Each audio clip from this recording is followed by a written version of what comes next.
Hello students, ये अपना अगला वीडियो है। इससे पहले वाले वीडियो में हमने close packing in 1 dimension and 2 dimension दोनों मैंने कंप्लीट कर रखा है। अब हम क्लोज पैकिंग इन 3 डायमेंशन की तरफ मूव कर रहे हैं। आप लोगों को थोड़ा सा ध्यान रखना पड़ेगा, इसमें 3D इमेजिन आपको करना पड़ेगा। जितने भी फिगर्स हम लोग डिस्कस करेंगे उसको 3 डायमेंशनली आप लोग थोड़ा इमेजिन करना, तो अपना काम आसान हो जाएगा। थोड़ा सा इजी है ये। यहाँ पर देखा जाए, जैसा कि आप सबको पता है कि एक हम लोगों ने जो पैकिंग इससे पहले हम लोगों ने करी थी, जैसे अगली लाइन हम लोगों ने जो 2D में इसी के जस्ट नीचे हम लोगों ने नई लेयर बना रखी थी। इसके जस्ट नीचे देखा जाए हम लोगों ने लेयर बना रखी थी। ये सिचुएशन जैसा कि 2D में ऑलरेडी हम लोग डिस्कस कर चुके हैं। तो अगर इसको हम लोगों ने ए लाइन दे रखा था तो ये भी सेम रिपीटिशन क्रिएट हुआ है, ये भी सेम है, ये भी सेम है। इसको हम लोगों ने ए टाइप अरेंजमेंट का नाम दिया था, और चूंकि इससे एक स्क्वायर क्रिएट हुआ था ऐसे, इसलिए हम लोगों ने इसको स्क्वायर क्लोज पैकिंग का नाम दिया था। कोऑर्डिनेशन नंबर 4 था। अगर इसी स्ट्रक्चर को हमें 3D में बनाना हो तो आप थोड़ा ध्यान रखना इसको।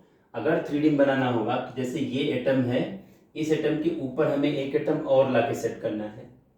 तो ये हमारी एक लेयर तो हमारी ये पूरी बन चुकी है 2D में। एक एटम, इसी एटम के ऊपर हम पूरे अगले एटम को रखते चले जाएं, फिर उसके ऊपर एक एटम को रखते चले जाएं, फिर उसको एक एटम को रखते चले जाएं। तो ये सबसे सिंपल 3 डायमेंशनल अरेंजमेंट हमारे सामने बनेगा और क्यूब स्ट्रक्चर क्रिएट होगा। इसको हम क्यूबिक क्लोज पैकिंग का नाम देंगे। यहाँ पर जो कोऑर्डिनेशन नंबर की वैल्यू आएगी ये 6 आएगी, कोऑर्डिनेशन नंबर वैल्यू। और सबसे सिंपल कह सकते हो कि रिलेशन हमारा यही है, पैकिंग यही है। तो close packing in 3 dimension, cubic close बनने में जो हमारा ए टाइप अरेंजमेंट है 2D में, इसी के ऊपर जस्ट एटम के ऊपर एटम को रखते चले जाएंगे। तो ये हमारा 3D स्ट्रक्चर यहाँ पर क्यूबिक क्लोज पैक्ड स्ट्रक्चर हमारा क्रिएट होगा। कोऑर्डिनेशन नंबर की वैल्यू 6 आएगी, और यहाँ पर जो पैकिंग एफिशिएंसी आएगी ये 52.4% आएगी। आगे उसका कैलकुलेशन और ये सब अपने करना है। ये तो एक फर्स्ट वाला केस था जिसको आप लोगों को 3D इमेजिन करना है। क्योंकि डायग्राम बोर्ड पर 2D ही बन सकते हैं, 3D हमें इमेजिन करना पड़ेगा। तो आप इमेजिन यही कर लो कि जो एटम हमारे सामने दिख रहे हैं इसी के ऊपर हम दूसरे एटम को रखते चले जाएंगे। तो एक लेयर पूरी प्रिपेयर हो जाएगी, इसके बाद फिर दूसरी लेयर प्रिपेयर हो जाएगी, फिर उसके ऊपर एटम को रखते चले। तो एक तरह से हमारा क्यूबिक स्ट्रक्चर प्रिपेयर हो जाएगा 3D में। तो क्यूबिक क्लोज अरेंजमेंट हमारा 3 डायमेंशनली ये अवेलेबल होगा। और यहाँ पर जो पैकिंग इफिशियंसी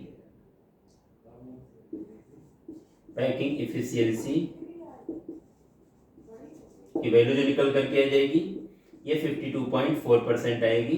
अभी आगे इसका कैलकुलेशन और ये सब हम लोगों को दोबारा करना है। इसके साथ साथ आप इस स्ट्रक्चर को देखो, एक जो हमारा है कह सकते हो कि यहाँ पर हेक्सागोनल स्ट्रक्चर क्रिएट हुआ था। यहाँ पर हम लोगों ने एक लेयर बना रखी थी इस तरह से। दूसरी लेयर जो हमने दूसरा आइटम सेट किया था दूसरी लाइन का, वह इन दोनों के बीच में ऐसे हमने सेट कर रखा था। ये सिचुएशन हमने क्रिएट कर रखी थी, ये सिचुएशन हमने क्रिएट कर रखी थी। तीसरे नंबर पर देखा जाए इसी के जस्ट नीचे हमारा ये लेयर, ये सिचुएशन आई थी, ये कंडीशन आई थी हमारे सामने। अब इसके नीचे देखा जाए ये अगली लेयर यहाँ पर प्रिपेयर हुई थी, ये स्ट्रक्चर क्रिएट हुआ था। अगली लेयर देखा जिसके जस्ट नीचे हमारी प्रिपेयर हुई थी। तो ये हमारे सामने, चूंकि यहाँ पर जो सिचुएशन हमारी क्रिएट हुई थी देखा जाए, अगर इसको ए लाइन हमने दिया था पूरा नाम, इसको हम लोगों ने बी लाइन नाम दे रखा था। फिर देखा जाए इससे मैच करती हुई लाइन है, फिर इसको हमने ए लाइन का नाम दिया था, इसको बी लाइन। तो ए बी अरेंजमेंट हमारे सामने देखा जाए ये बना था। अब ये तो 2 डायमेंशनल स्ट्रक्चर है। साथ में देखा जाए अगर यहाँ पर हम इस एटम को लें, इसके कॉन्टेक्ट में 1 2 3 4 5 6, तो ये देखा जाए पूरा का पूरा हेक्सागन स्ट्रक्चर हमारे सामने क्रिएट हुआ था 2 डायमेंशनली। ये 3D स्ट्रक्चर नहीं है, 2D स्ट्रक्चर है।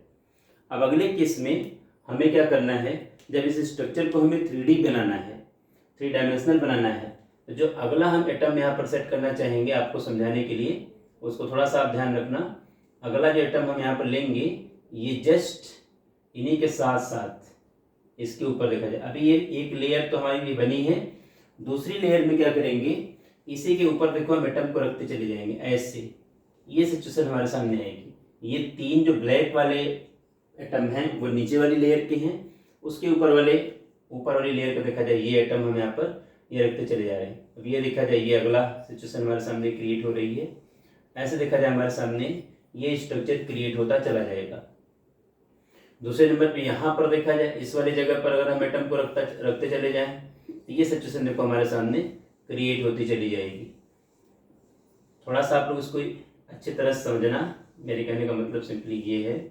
ये देखा जाए कि स्ट्रक्चर ये 2D में, अभी हम लोग 3D स्ट्रक्चर की तरफ मूव कर गए। ये अपना 3 डायमेंशनल स्ट्रक्चर क्रिएट हुआ है। अब इसमें अपने एनसीईआरटी में भी एक डायग्राम बड़ा अच्छा सा इन्होंने बना रखा है। इसमें जो एक लेयर ब्लैक, जो एटम ब्लैक कलर में मैंने शो कर रखा है वो फर्स्ट वाली पूरी 2D लेयर है, और उसके ऊपर ये दूसरी लेयर हमने बना रखी है।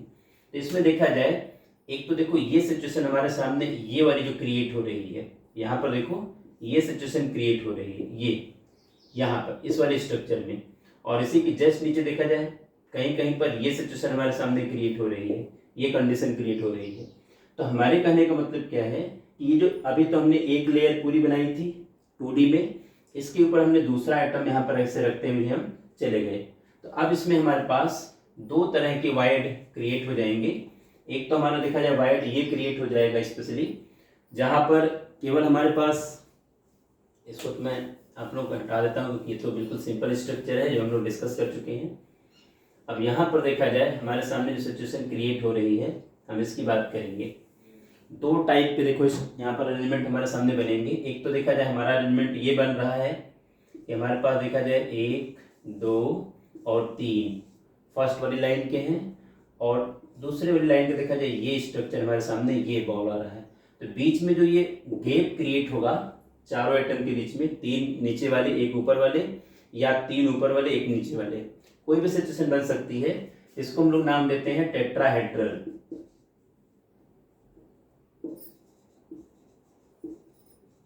टेट्राहेड्रल वायर्ड का नाम दे देते हैं इसको हम लोग, और इसको अपने एनसीईआरटी में जो डायग्राम बना उसको टी से ऐसे मेंशन किया गया है, कैपिटल टी से मेंशन किया गया है। ये टेट्राहेड्रल वायर्ड है, इसको आप ध्यान से समझना।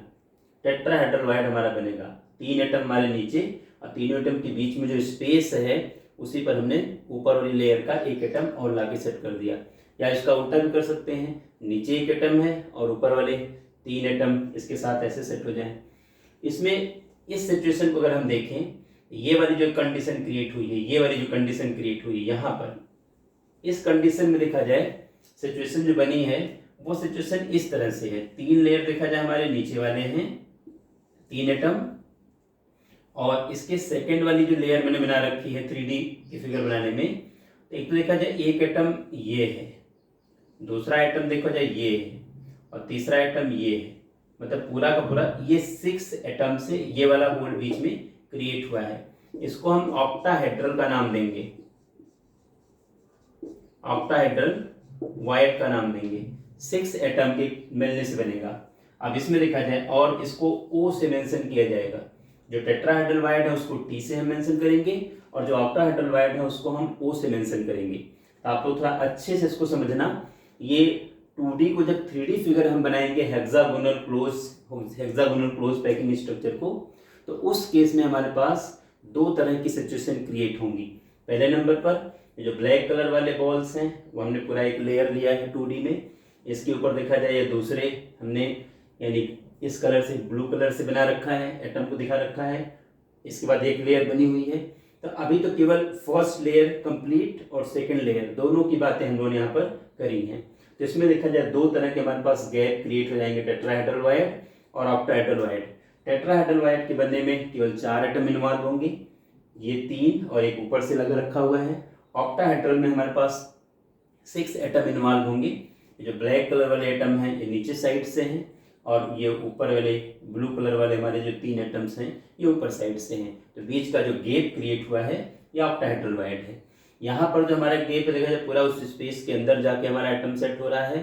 तो टेट्राहेड्रल वायर्ड स्मॉल बनेगा, छोटा सा बनेगा, ऑक्टाहेड्रल वाइड जो बनेगा ये टेट्रा के रिस्पेक्ट में लार्ज बनेगा, बड़ा स्पेस यहाँ पर कवर होगा, बड़ी साइज क्रिएट होगी, मतलब वाइड जो बनेगा, गैप क्रिएट होगा, वो उसकी साइज टेट्रा के रिस्पेक्ट में लार्ज होगी। दूसरी सबसे अच्छी बात क्या है, सोचने की जरूरत है कि दो लाइनें हमारे टेट्राहेड्रल वाइड की क्रिएट होंगी तो तीसरी लाइन में हमारा ऑक्टाहेड्रल आएगा। मतलब क्या हुआ कि जितने टेट्राहेड्रल वाइड बनेंगे इसका हाफ ऑक्टाहेड्रल वाइड क्रिएट होगा, या यूं मान लीजिए जितने ऑक्टाहेड्रल वाइड क्रिएट होंगे इसका डबल हमारा टेट्राहेड्रल वाइड क्रिएट होगा। ये अपने को समझने की जरूरत है क्योंकि ये अपनी जरूरत है। इससे हम लोग क्या करते हैं कि स्ट्रक्चर का फॉर्मेशन, कंपाउंड का फार्मूला बनाना और ये सब अपने लिए इजी हो जाता है। इसी के हेल्प से हम कंपाउंड के फार्मूले बनाने की तरफ आते हैं। इसमें देखा जाए थोड़ा सा सिचुएशन, मेरे ख्याल से आप लोगों को टेट्रा और ऑक्टा का क्लियर हुआ होगा। स्ट्रक्चर को तो अभी ऐसे कैसे हम लोग रहने देना चाह रहे हैं क्योंकि हमें इसकी नीड है। आगे की बात थोड़ा सा मैं कर लूँ। एक चीज़ आप हमेशा समझिएगा कि अगर नंबर ऑफ एटम्स जो कि पूरा स्ट्रक्चर क्रिएट कर रहे हैं, अगर इनका नंबर n है, n को हम लोगों ने नंबर ऑफ मोल के बेसिस पर ले रखा है। यहाँ पर हम कोई भी फिगर और भी ले सकते हैं, लेकिन चूंकि नंबर अमाउंट ऑफ सब्सटेंस का मेजरमेंट मोल में किया जाता है इसलिए हमने नंबर ऑफ मोल के लिए कैपिटल N सेलेक्ट कर रखा है। अब इस केस में देखो नंबर ऑफ एटम्स अगर हमारे सामने n है तो यहाँ पर नंबर ऑफ टेट्राहेड्रल वाइड जो हमारे सामने बनेगा ये 2n बनेगा। इसका ध्यान रखना आप लोग, ये चीज़ें मैंने नोट्स में सब में प्रॉपर बना रखी हैं, आपको क्लियर होना चाहिए। डायग्राम को भी आप देख सकते हो, जैसे ये अगर हमारे पास टेट्राहेड्रल वाइड बनेंगी तो यहाँ वाली वाइड भी हमारे पास टेट्राहेड्रल क्रिएट होंगी, उसके बाद वाली वाइड हमारे पास ऑक्टाहेड्रल क्रिएट होंगी। मतलब दो लाइनों में हमारे पास टेट्राहेड्रल का रिलेशन बनेगा तो तीसरी लाइन में ऑक्टा का नंबर आएगा, फिर दो लाइनों में टेट्रा का नंबर आएगा, फिर तीसरी लाइन में ऑक्टा का नंबर आएगा। तो ये सिचुएशन हमारे सामने चलती रहेगी। तो नंबर ऑफ ऑक्टाहेड्रल वाइड यहाँ पर देखा जाए इसमें हमारे पास नंबर आएगा n। टोटल नंबर ऑफ जो हमारे पास वाइड्स आएंगे, टोटल नंबर ऑफ वाइड जो हमारे सामने आएंगे ये 2n plus n, total value हमारे पास 3n बनेगी। मेरे कहने का मतलब क्या है कि जितने भी एटम्स से हमारा पूरा 3D स्ट्रक्चर प्रिपेयर हुआ है, अगर हमें इसका नंबर पता है 1 मोल 2 मोल 3 मोल ऐसे कुछ वैल्यू अगर हमारे सामने है तो इसका डबल टेट्राहेड्रल वाइड क्या बनेंगे, इसके डबल 2 गुने बनेंगे। अगर मान लो ये 2 मोल से हमारा पूरा क्रिस्टल क्रिएट हुआ है तो हमारे पास टेट्राहेड्रल वाइड का नंबर 2 के बजाय 4 मोल क्रिएट होगा, उसका जस्ट डबल।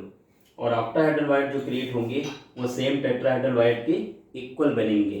तो इसलिए आप सेम ऑक्टाहेड्रल वाइड जो बनेंगे ये सेम एटम के नंबर के इक्वल आएंगे, टेट्राहेड्रल वाइड तो डबल क्रिएट होगा। तो टोटल नंबर ऑफ वाइड हमारे सामने आएगा ये 2n प्लस n, ये 3n पूरा हमारे सामने आएगा। तो ये तो एक सिंपल सी बात रही हम लोगों को समझने के लिए, समझाने के लिए। अब एक चीज़ और इसमें समझाना हमें जो है, स्पेशली जो हमारे पास पैकिंग वाली कंडीशन क्रिएट होती है, थोड़ा सा हम इसकी तरफ बढ़ें। अब 2 लेयर के बाद जो हम लोग तीसरी लेयर क्रिएट करेंगे, आप समझना इसको, तीसरी लेयर क्रिएट करने में हमारे पास 2 सिचुएशंस बनेंगी। पहली सिचुएशन क्या बनेगी, जहाँ पर हमारा टेट्राहेड्रल वाइड क्रिएट हुआ है, हम जस्ट उसके ऊपर तीसरी लेयर का एटम सेट करना शुरू कर दें। तो या तो हम थर्ड लेयर जो बनाएंगे, या तो हम टेट्राहेड्रल वाइड को कवर कर सकते हैं या ऑक्टा को कवर कर सकते हैं। अगर हमने टेट्रा को कवर किया तो वो जो लेयर थर्ड वाली बनेगी वो फर्स्ट वाली लेयर से मैच करेगी। इसलिए अगर फर्स्ट वाली लेयर को हम ए का नाम देंगे, सेकेंड वाली लेयर को हम बी का नाम दे देंगे, तो जो थर्ड लेयर प्रिपेयर होगी वो फिर से फर्स्ट वाली से मैच करेगी, तो फिर से ए लेयर आ जाएगी। फिर फोर्थ लेयर जो बनाओगे वो ए बी आ जाएगी, फिर ए बी। हम इसको ए बी अरेंजमेंट का नाम देते हैं। एक लेयर तो हमारे सामने देखो ब्लैक कलर से दिख रही है, दूसरी लेयर हमने ब्लू कलर से बना रखा है। अब हम थर्ड लेयर पर अगर आए और थर्ड लेयर में केवल और केवल जहाँ टेट्राहेड्रल वाइड हमारा है उसी के ऊपर हम एटम को सेट करते चले जाएं थर्ड लेयर में, या तो हम टेट्रा वाले के ऊपर एटम को सेट कर सकते हैं या हम ऑक्टा वाले के ऊपर एटम को सेट कर सकते हैं। दोनों में से एक ही हमारा वाइड थर्ड लेयर के थ्रू फुलफिल होगा, दोनों नहीं फुलफिल होंगे।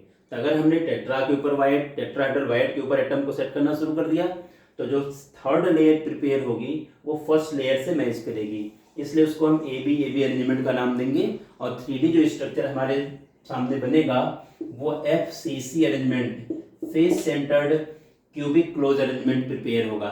ध्यान रखना आप लोग, फर्स्ट लेयर के बाद सेकंड लेयर में दो टाइप के वाइड क्रिएट हुए, टेट्रा और ऑक्टा। टेट्रा और ऑक्टा का जो रिलेशन था 2:1 का था, ये सब हमने डिस्कस कर लिया।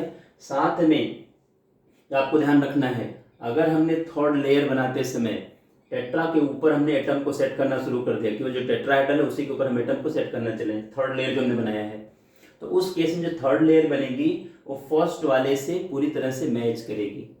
तो फर्स्ट लेयर को अगर ए लेयर मान लिया, सेकंड को बी मान लिया, तो फिर चूंकि फर्स्ट से मैच करने वाली लेयर थर्ड है तो उसको फिर से हम ए का नाम दे देंगे। फोर्थ लेयर जो बनाएंगे फिर वो बी से मैच करेगी, इसको ए बी अरेंजमेंट का नाम दे देंगे। और यहाँ पर इस तरह से जो स्ट्रक्चर क्रिएट होगा यह face centred cubic close arrangement structure create होगा। एक तो आपको ये ध्यान में रखने की जरूरत है। दूसरे नंबर पे देखा जाए, अगर हम टेट्राहेड्रल वाइड के ऊपर एटम थर्ड लेयर में एटम को ना सेट करके हम ऑक्टाहेड्रल वाइड के ऊपर एटम को सेट करना शुरू कर दें, तो जब थर्ड लेयर जो बनाएंगे जिसमें हम ऑक्टाहेड्रल वाइड के ऊपर एटम को सेट करना शुरू कर देंगे, तो ऐसे केस में हमारे सामने सिचुएशन क्रिएट होगी, वो जो थर्ड लेयर बनेगी वो फर्स्ट और सेकंड दोनों से बिल्कुल अलग बनेगी। ध्यान रखना, ब्लैक वाली लेयर फर्स्ट लेयर है, ब्लू वाली हमारी सेकंड लेयर है। थर्ड लेयर जो हम बनाएं उसमें टेट्राहेड्रल वाइड को कवर नहीं करेंगे, हम केवल ऑक्टाहेड्रल वाइड जहां है वहां पर हम एटम को प्लेस कर देते हुए चले जाएंगे। तो वो जो लेयर क्रिएट होगी वो पहली लेयर और दूसरी लेयर से अलग लेयर बनेगी, इसलिए हम इसको फर्स्ट लेयर को अगर ए नाम दे दें, सेकंड लेयर को बी नाम दे दें, तीसरी लेयर ए और बी से अलग है इसलिए उसको हम सी नाम दे देंगे, इसको हम एबीसी अरेंजमेंट का नाम देंगे। और इससे देखा जाए CCP स्ट्रक्चर क्रिएट होगा हमारा, cubic close packing structure, cubic close arrangement prepare होगा। ध्यान रखना मेरी बात, अगर हमने फर्स्ट लेयर और सेकंड लेयर के बाद जो थर्ड लेयर बनानी शुरू कर दी, अगर हमने ऑक्टा टेट्राहेड्रल वाइड के ऊपर एटम को सेट करना शुरू कर दिया, तो उस केस में हमारा जो तीसरी लेयर होगी वो पहले से मैच करेगी, इसलिए ए बी अरेंजमेंट का नाम देंगे। इस तरह से हमारा 3 डायमेंशनली जो स्ट्रक्चर क्रिएट होगा ये FCC स्ट्रक्चर क्रिएट होगा, face centred cubic close arrangement बनेगा। और अगर हमने सपोज करो फेस इस केस में थर्ड लेयर में टेट्राहेड्रल वाइड के ऊपर एटम न रख करके हमने ऑक्टाहेड्रल वाइड को कह सकते हो फिल करना शुरू कर दिया, तो ऐसे केस में जो थर्ड लेयर बनेगी फर्स्ट और सेकंड दोनों से अलग बनेगी। तो उसको हमने अगर फर्स्ट को ए नाम दे दिया, सेकंड को बी नाम दे दिया, तो थर्ड हमारा सी आ जाएगा। इसको हम एबीसी अरेंजमेंट का नाम देंगे। हमारा जो स्ट्रक्चर क्रिएट होगा cubic close packed structure create होगा, ये ध्यान रखना है। सबसे अच्छी बात क्या है कि दोनों की पैकिंग इफिशियंसी सेम आएगी। यहाँ पर देखा जाए 74% दोनों की पैकिंग इफिशियंसी आएगी। आगे इसका कैलकुलेशन भी अपने करना है। साथ में यहाँ पर देखो कोऑर्डिनेशन नंबर की जो वैल्यू आएगी ये 12 आएगी, आपको ये ध्यान में रखने की जरूरत है। तो ये तो हमारा पूरा एक सिंपल सा 3 डायमेंशनल स्ट्रक्चर क्रिएट हुआ है। अब इसी से रिलेटेड एक थोड़ा सा कॉन्सेप्ट अपने सामने है कि कंपाउंड का अगर हमें फार्मूला बनाना होता है तो वो ध्यान रखने की जरूरत है। थोड़ा सा हम उसकी बात कर लेते हैं, फिर हम पैकिंग एफिशिएंसी वाले पॉइंट की तरफ मूव करेंगे। अगर हमें किसी मॉलिक्यूल का फार्मूला प्रिपेयर करना है तो आपको ध्यान रखना है कि पूरा जो ये 3D स्ट्रक्चर क्रिएट होता है, अगर मान लो कोई आयनिक कंपाउंड है तो 3D स्ट्रक्चर क्रिएट करने का जो काम है ये केवल और केवल हमारे एनायन का है, क्योंकि एनायन की साइज लार्ज होती है।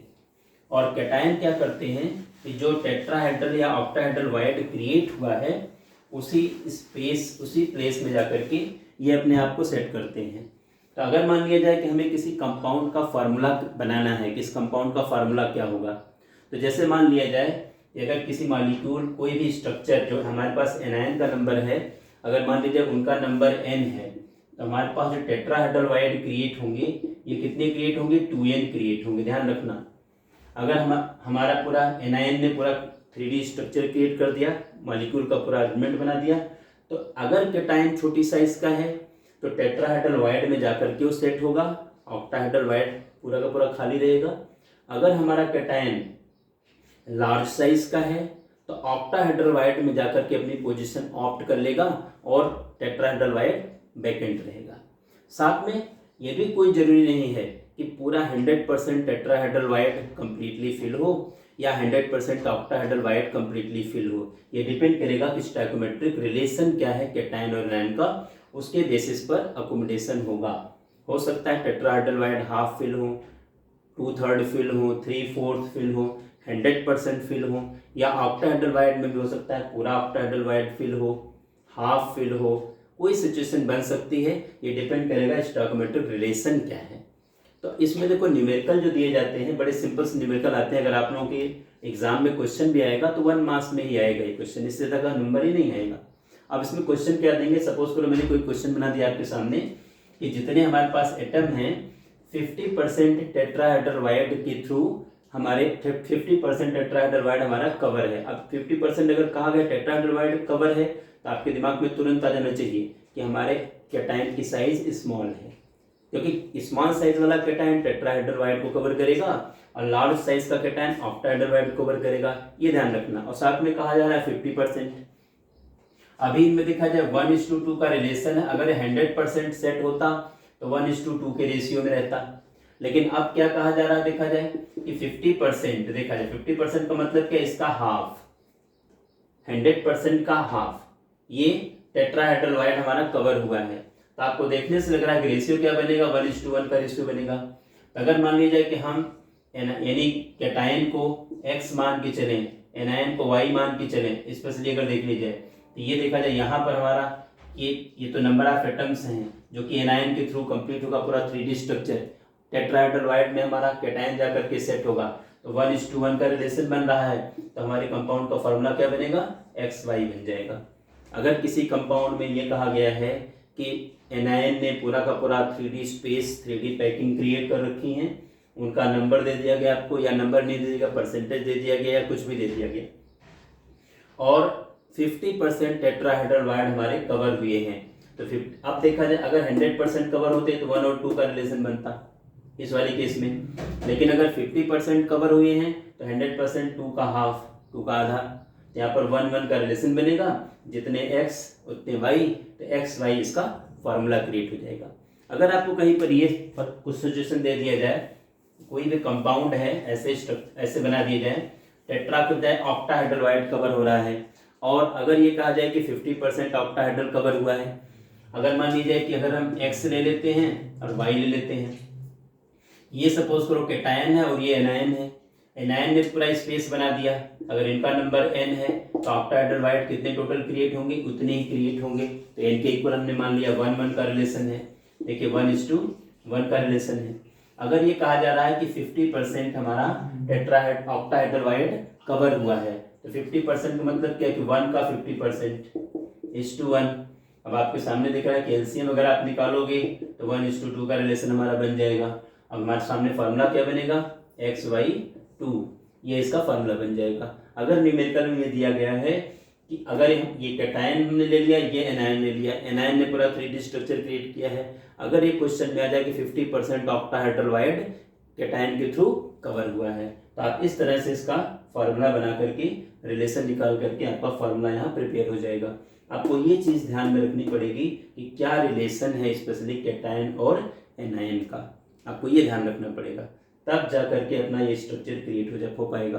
टेट्रा और ऑक्टा का रिलेशन दिमाग में रखो, कितने % कवरिंग हुई है, कितना प्लेस, कितने कह सकते हो कि पार्ट कवर हुआ है, उसको रिलेट करके आप इस तरह से एलसीएम लेकर के इक्वलाइज कर दो और फार्मूला बना लो, आपका फार्मूला जस्ट बन जाएगा।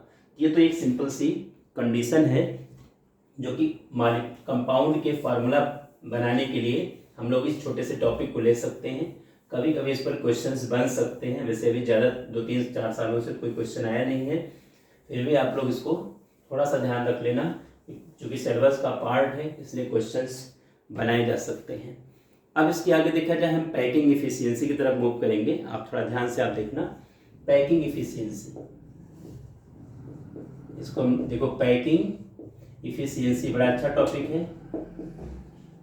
पैकिंग इफिशियंसी का मतलब क्या है कि टोटल हमारे जो क्रिस्टल का वॉल्यूम है और उसमें अवेलेबल जो पार्टिकल हैं उनका जो वॉल्यूम है, उनका जो रेशियो है, वही रेशियो हमारी पैकिंग इफिशियंसी होती है। और पैकिंग इफिशियंसी से हम ये आइडिया लगा सकते हैं कि कितने परसेंट पार्ट, कितना परसेंट एरिया एटम के थ्रू कवर है और कितना परसेंट एरिया अभी वैकेंट है, ऐसा हम आइडिया लगा सकते हैं। इस बेसिस पर देखा जाए सिंपल क्यूबिक का जो रिलेशन बन करके आता है, सिंपल क्यूबिक का जो रिलेशन आता है ये 52.4% का पैकिंग इफिशियंसी का रिलेशन बनता है। बीसीसी का जो रिलेशन बनता है ये 68% का रिलेशन बनता है, और सीसीपी का और एफसीसी का दोनों का same cubic close packing, face centred cubic close arrangement, इन दोनों का सेम पैकिंग आता है। 74% इनकी पैकिंग रिलेशन बनती है। लेकिन आपको इसको बाकायदे फॉर्मूले के थ्रू, कैलकुलेशन के थ्रू करना पड़ेगा। अगर इस पर क्वेश्चंस आएंगे तो पूरे 2 नंबर में क्वेश्चंस आपके सामने आएंगे कि सिंपल क्यूबिक का पैकिंग इफिशियंसी कैलकुलेट करिए, छोटा सा रिलेशन है इसमें। बॉडी सेंटर्ड क्यूबिक का रिलेशन है, छोटा सा डेरिवेशन है, और सीसीपी या एफसीसी का एक सिंपल सा छोटा सा रिलेशन है। अगर इन छोटे से रिलेशन को समझ लिया जाए तो अपना काम इतने से हो जाएगा। तो अब हम लोग थोड़ा सा इस पॉइंट की तरफ मूव करेंगे, आप लोग अच्छे से इसको समझने का प्रयास करना। सबसे पहले देखा जाए हम एफसीसी को लेके चल रहे हैं या सीसीपी को। अभी मैंने आपके सामने नाम दिया कि सीसीपी और एफसीसी अरेंजमेंट, ये अभी हमने नाम दिया। सबसे पहले देखा जाए कि क्यूबिक क्लोज पैकिंग या face centred cubic close arrangement. पहले नंबर पर ये अरेंजमेंट है क्या, जैसे आपको सबको पता है, या पहले हम एक क्यूब का स्ट्रक्चर ड्रा करें आपको समझाने के लिए। बड़े आसानी से आप इसको समझ सकते हो, इजी गोइंग हमारा ये रिलेशन बन सकता है। ये हमारा एक क्यूब है। अब आपको पता होना चाहिए कि जितने भी ये हमारे पास कॉर्नर हैं, हर कॉर्नर पर एटम तो है, साथ में जितने फेस हैं हर फेस पर एटम है, ये ध्यान रखना। जैसे देखा ये ऊपर वाला फेस है तो यहाँ पर एक एटम है, ये इस पेपर पर देखा जाए ये एटम है। अभी हम लोग स्ट्रक्चर बनाने में एटम को छोटा सा दिखाते जरूर हैं, लेकिन रियल में ये सब एक दूसरे के कांटेक्ट में है, एकदम से बिल्कुल क्लोज हैं, कहने का मतलब ये। तो इसी बेसिस पर देखा जाए हमारा एक सिंपल सा रिलेशन क्रिएट होगा। यहाँ पर देखिए ए बी सी, और इसमें देखा जाए हम एक ऐसे लाइन बना दे रहे हैं आपको समझाने के लिए। सबसे पहला काम हमारा ये आएगा, ये तो सिंपल सा हमारा एक क्यूब का स्ट्रक्चर है। सबसे पहले ये देखिए नंबर ऑफ एटम्स, यहाँ पर देखा जाए पर यूनिट सेल, जैसा इसके पहले हम लोग कैलकुलेट कर चुके हैं इस केस को।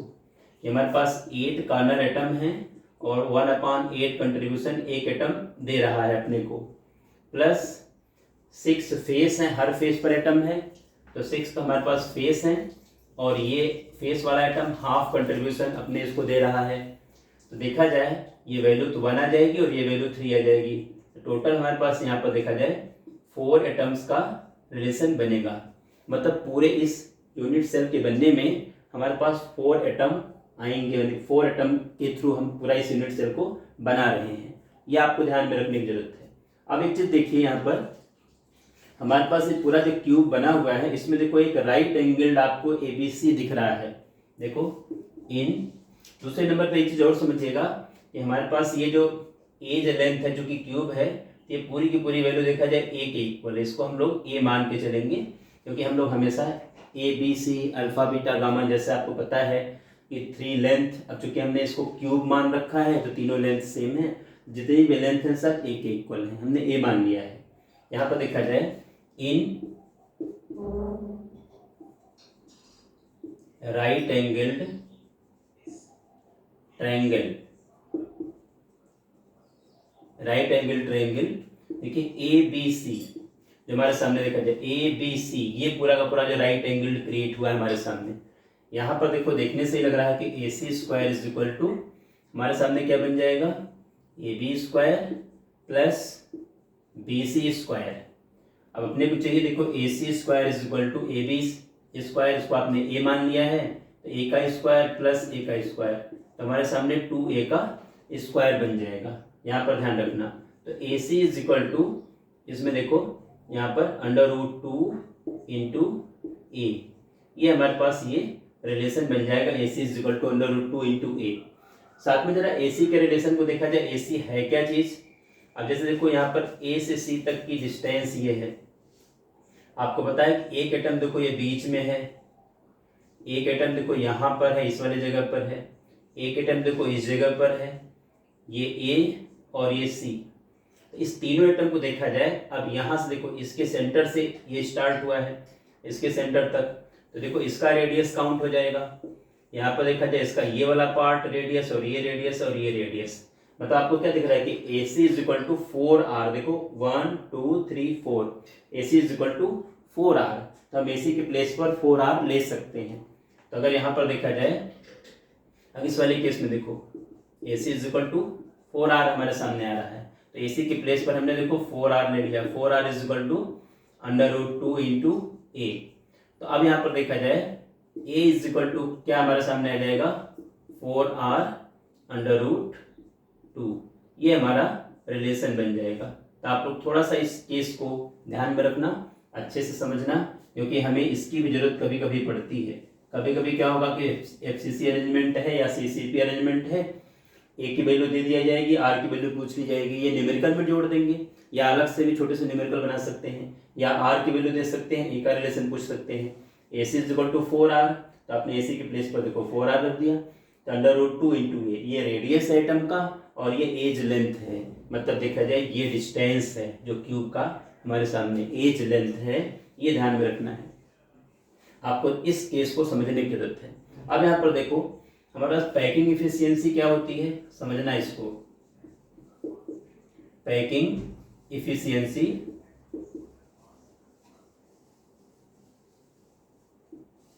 इज इक्वल टू, हमारे इस पूरे यूनिट सेल में कितने एटम हैं, 4 एटम, तो 4 एटम का टोटल वॉल्यूम कितना है, इस पूरे यूनिट सेल का वॉल्यूम कितना है, और अगर हम परसेंटेज निकालना चाहेंगे तो मल्टीप्लाइड बाई 100 आ जाएगा। तो यहाँ पर देखिए total volume of 4 atoms upon total volume of unit cell, और चूंकि अगर परसेंटेज चाहिए तो मल्टीप्लाइड बाई 100 कर देंगे। अगर आप मल्टीप्लाइड बाई 100 नहीं करोगे तो 1 के रिस्पेक्ट में वैल्यू निकल करके आ जाएगी, तब भी अपना आंसर राइट होगा, बिल्कुल गलत नहीं होगा, बस आपको कैलकुलेशन सही से करना है। अगर आप मल्टीप्लाइड बाई 100 कर दोगे तो हमारा जो आंसर निकल के आएगा वो परसेंटेज में आ जाएगा, बस इतना डिफरेंस आएगा बस। अब यहाँ पर देखिए टोटल वॉल्यूम ऑफ 4 एटम, हमारे पास देखो 4 एटम हैं और एटम का वॉल्यूम निकाल, एटम चूंकि एक स्फीयर है, स्फीयर का के लिए हम लोग क्या लेते हैं 4/3 πr³, ये हम लोग रिलेशन लेते हैं। 4 तो हमारे पास एटम का नंबर है और एक एटम का वॉल्यूम, अगर इस एटम को स्फीयर मानते हैं तो स्फीयर का वॉल्यूम निकालने का फॉर्मूला लगा देंगे 4/3 πr³। आप समझना इसको ध्यान से, बहुत इजी टॉपिक है ये, 4/3 πr³। और साथ में देखा जाए total volume of the unit cell, क्योंकि हमारे पास एज लेंथ इसका ए है तो ए का क्यूब आ जाएगा, और हमारे सामने ए क्या है देखो 4r√2 है, तो यहाँ पर देखो 4r√2 इसका क्यूब ले लेते हैं, इसका क्यूब मल्टीप्लाइड बाई 100 कर देते हैं, ये देखा जाए हमारे पास रिलेशन आ जाएगा। अब इसमें देखो इसको अगर हम कैंसिल आउट करेंगे इस वाले केस में, तो आपको देखने से लग रहा है यहाँ पर अगर इक्वल टू हम आगे थोड़ा सा बढ़ाना चाहेंगे तो 4 4 जा 16/3 πr³ आ जाएगा, और नीचे देखा जाए हमारे पास 464r³ और यहाँ पर देखा जाए 2√2 आ जाएगा, ये हमारे पास रिलेशन आ जाएगा मल्टीप्लाइड बाई 100। जब आप इस पूरे को कैंसिल आउट कर देखो r³ हमारा यहाँ पर कैंसिल हो जाएगा, और 16 से ये कैंसिल हो जाएगा, 64 आ जाएगा। पूरे रिलेशन को आप लोग जब बना दोगे, इक्वल कर लोगे, √2 की वैल्यू, पाई की वैल्यू 3.142 रख लेना, 1/2 की वैल्यू पुट कर लेना, पूरी की पूरी वैल्यू पुट करने के बाद ये जो रिलेशन आ जाएगा ये 74% आएगा। लेकिन एग्जैक्ट 74 आपके कैलकुलेशन से नहीं आएगा, ध्यान रखना, थोड़ा सा कैलकुलेशन से 74.02 74.03 इस रेंज में कैलकुलेशन में आएगा। तो आप पूरा एग्जैक्ट कैलकुलेशन इसका करना और फिर यहाँ पर वो वैल्यू तो आप कैलकुलेशन वाली रखना, फिर आप अप्रॉक्स करके उसको 74% कर देना। तो ये एक साथ आपका बड़ा सिंपल सा देखा जाए कि स्ट्रक्चर है, यानी हम लोग सीसीपी अरेंजमेंट या एफसीसी अरेंजमेंट में क्या हमारा रिलेशन बनेगा उसको ध्यान में रखने की जरूरत है। तो अब हम लोग देखा जाए इस वीडियो में मैं इतनी सी बात करूंगा आपके सामने। अगले वीडियो में हमारा बीसीसी अरेंजमेंट की पैकिंग एफिशिएंसी कवर होगी, सिंपल क्यूबिक की पैकिंग एफिशिएंसी कवर होगी, और एक बहुत इंपॉर्टेंट टॉपिक अपना यूनिट सेल डायमेंशन से रिलेटेड टॉपिक है वो कवर होगा। इसके सॉलिड स्टेट के 100% नोट्स अपने टेलीग्राम ग्रुप पर अवेलेबल हैं। आप लोग नोट्स को आप चाहो तो धीरे धीरे करके 2 दिन 4 दिन 6 दिन में आप कंप्लीट कर सकते हो, लिख सकते हो उसको, और अच्छे से लिखना। 100% कंप्लीट है और पूरे सॉलिड स्टेट के मास कवर होने हैं, उसमें से कवर होंगे। आप नोट्स बनाइए अच्छी तरह से, वीडियोस अच्छी तरह से देखिए, समझिए। फिर भी अगर किसी बच्चे को कहीं डाउट आए तो आप कमेंट सेक्शन में जा करके कमेंट करके आप बताइए कि आपको डाउट्स क्या हैं, मैं डिस्कस करूँगा, मैं उसको बताऊँगा। और कोई प्रॉब्लम्स आएंगी जिस तरह से सॉल्व हो सकेगा मैं 100% आपकी प्रॉब्लम को सॉल्व करने का प्रयास करूँगा। तो अभी आपके सामने एक इसमें एफसीसी ये सीसीपी या एफसीसी अरेंजमेंट के लिए ये वैल्यू है। अभी इसके अगले वाले वीडियो में बीसीसी कवर होगा, सिंपल क्यूबिक कवर होगा, और इसके साथ साथ देखा जाए अगला अपना जो है बहुत काफ़ी important topic unit cell dimension का रिलेशन कवर होगा। Thank you.